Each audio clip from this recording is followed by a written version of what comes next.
Once again, we find ourselves motoring across a flat, calm Mediterranean Sea.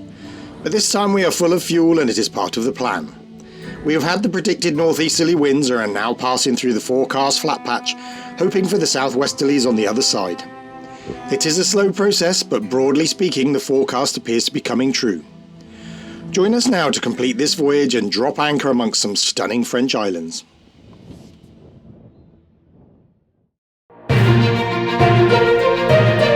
This is Intrepid Bear, a 40-foot sailboat off to explore the world with her crew Ian and Kate. Come aboard and let's see what's out there.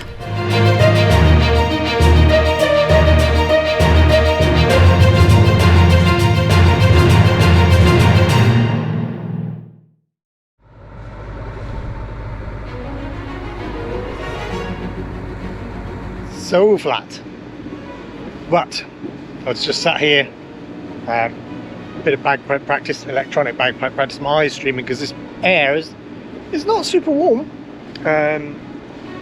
making my eyes stream a little bit, and all of a sudden just flicked into the shadow of the spray hood, i.e. the wind suddenly went onto the bow, and now it's right on the nose, and which would suggest that it's going round and it's maybe doing what it's supposed to do.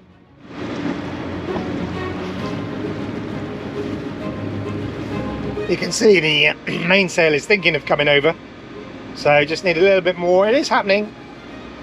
Say it's really slow, but when the mainsail comes over, that's when we'll know the wind has definitely gone round to the south a bit more.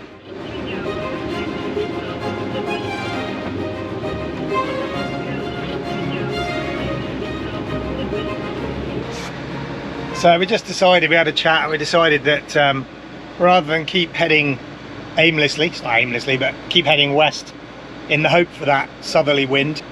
So we just now turned straight towards our final waypoint up by Marseille. Yeah, it's gone from us arriving early afternoon to 9 o'clock in the morning at this speed. So we're just going to go this way and hope that that wind fills in and we get a little bit of breeze and we can sail some of it. But if not, what have we got? 93 miles to Marseille. So yeah, that's wind coming over the port side now, push the mainsail out on starboard. It's not doing a lot, but it's giving us a little bit of drive. So, you know, it's all good, it's all good.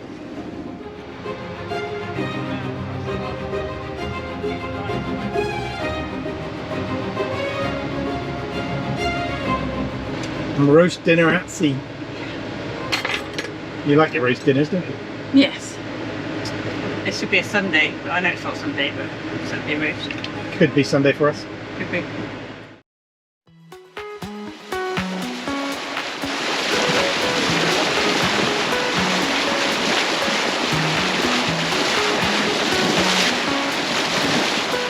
What important thing are you logging? Engine off. Engine off? What?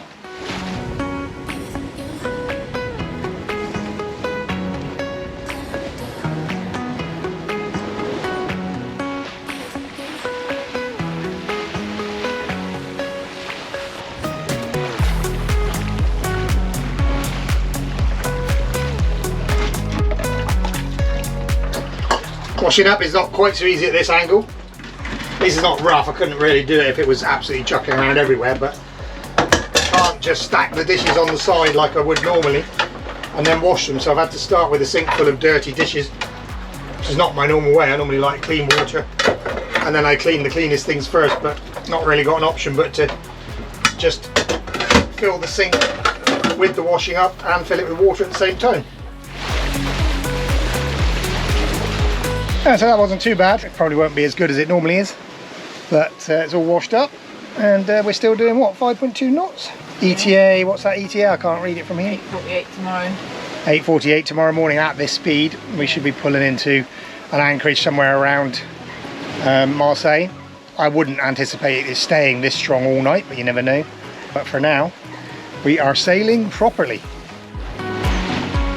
So from no wind to we've reefed a bit, and she feels much more balanced now. So we did that by luffing up. I brought the boat close to the wind so that it flaps so you can pull in, you know. So hopefully the wind will stay, not get too much more, but stay just as it is. And our ETA is a comfortable 11 AM on the current wind.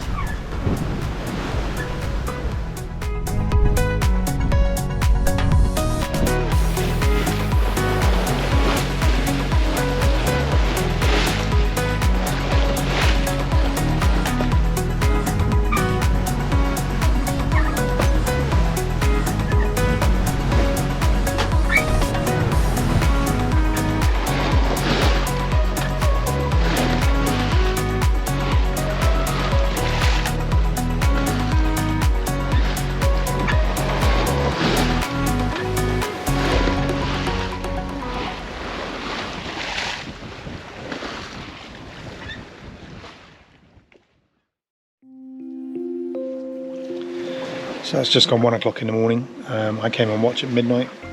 It's been a little bit engine off, engine on. But no, we're sailing at 4.8 knots now, which gives us a good ETA. At that speed, it'll be sort of in the morning. But we don't mind if our ETA runs into the afternoon. We don't want to go another night now. We get, this is a thing with us, once we've got our head set on arriving on a particular day, and we think, oh, there's a chance we'll arrive on whatever it is today, Wednesday. If the boat slows right down, meaning that we would arrive on Thursday, we kind of lose our patience with that, which is a bit impatient and something we should try and get our heads around in terms of where we're going to get there. But no, we've decided neither of us has been sleeping great off watch, so we are going to get there today barring any mechanical issues, because if we slow down too much on the wind, we'll just put the engine on because we haven't got far to go now. But at the moment we're creaming along quite nicely under sail, and it's really quite pleasant, so long may it continue.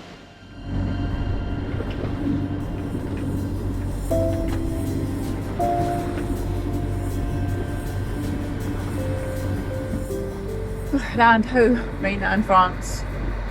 Hopefully our last overnight passage for a while, and we've got about 10 days to our flight, so very glad to have made all the miles that we intended to make when we left Montenegro. Very glad to be doing no long passages for a while.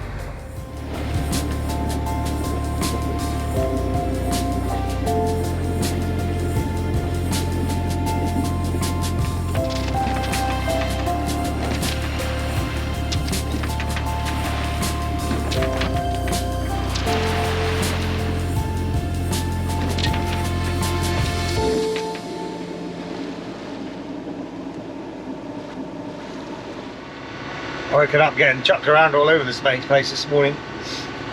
Suddenly it's no wind and lumps everywhere. We're going over this really sharp canyon on the sea floor, really steep canyon on the sea floor.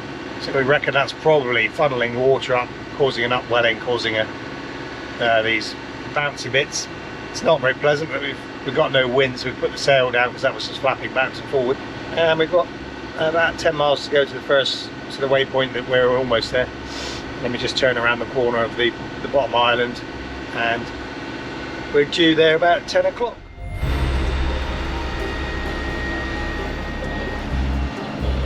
So up ahead now is the Ile de Friel. I don't know the correct pronunciation, but that's where we're hoping to anchor. It looks like a nice sheltered anchorage. Looks pretty spectacular, rocky island, so I hope we can get there, but say about half an hour we should know. We'll have a look.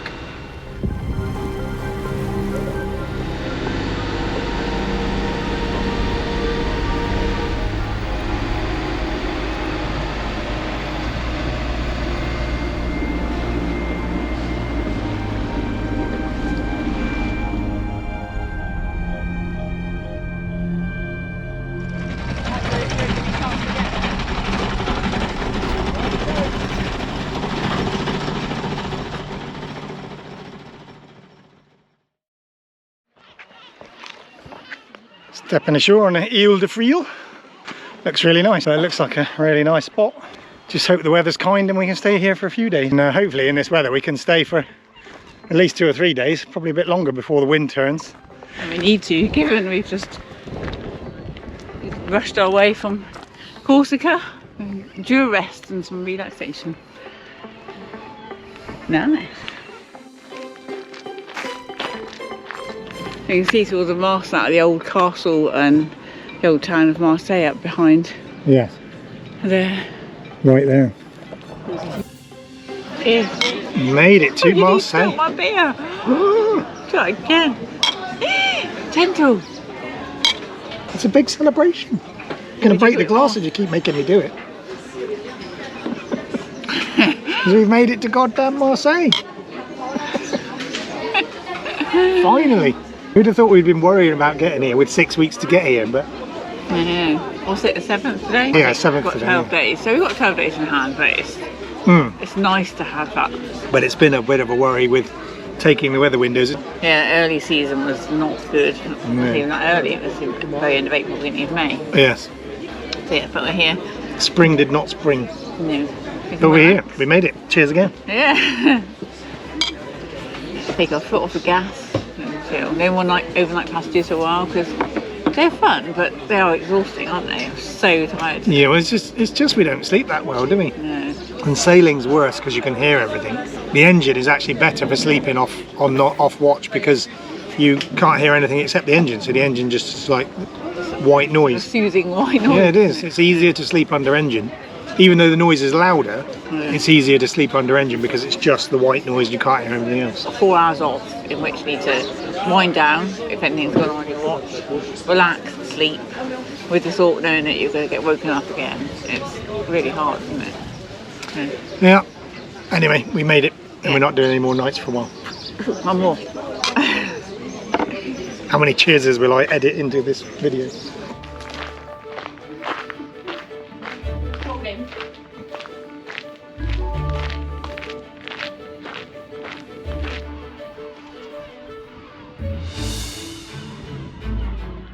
So this is what's called a calanque. Don't know if you say calanque or clank. We're calling them clonks.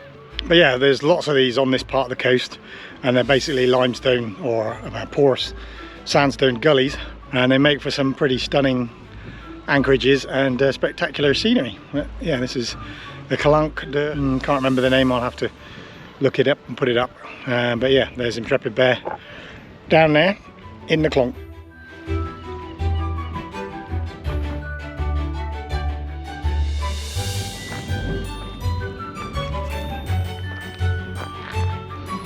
Yeah, I think that's another island.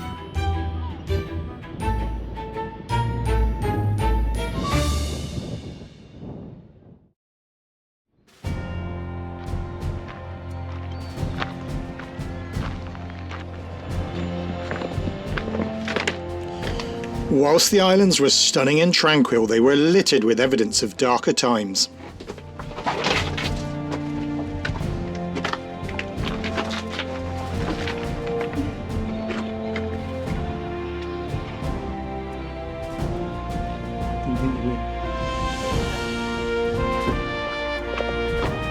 So this was clearly once a gun emplacement, probably World War II looking at that, and then this bunker, a lot of damage. I don't know if that's just the passage of time or war damage, who knows, but yeah, it's all shut up because it's probably crumbling a bit too much for people to go into, but definitely World War II history. I wonder if it did get bombed, because this looks a bit like Pont du Hoc in terms of the bomb, the craters. Yeah. Just looking at all these craters, and we're wondering if this area was bombed quite heavily, because we've been to a place called Pont du Hoc in Normandy where they did heavily get bombed by the Allies. It was a German position in France. But some of these craters look a lot like that. So not sure if it was wartime bombing or something else been going on since.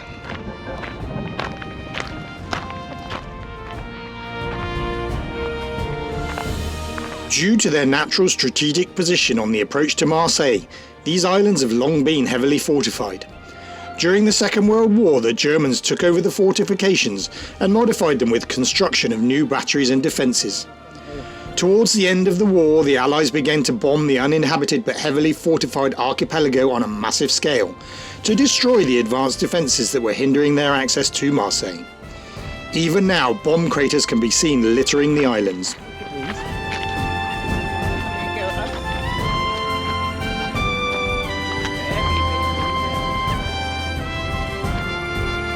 Same clonk, different day.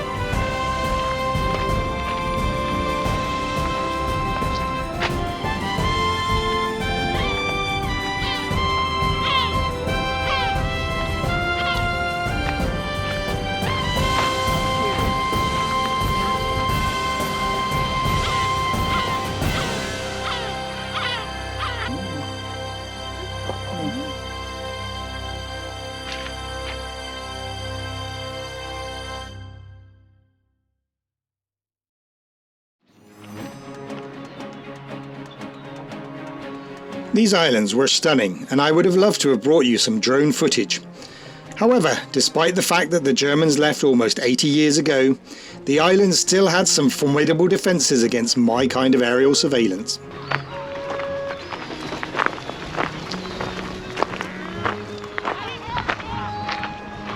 Baby drone was not going up amongst that lot.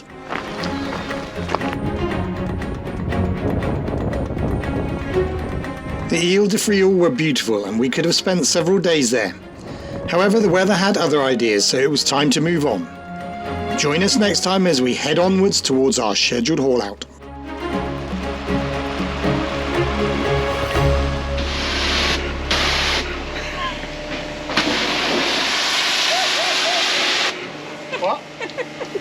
Laughing at you.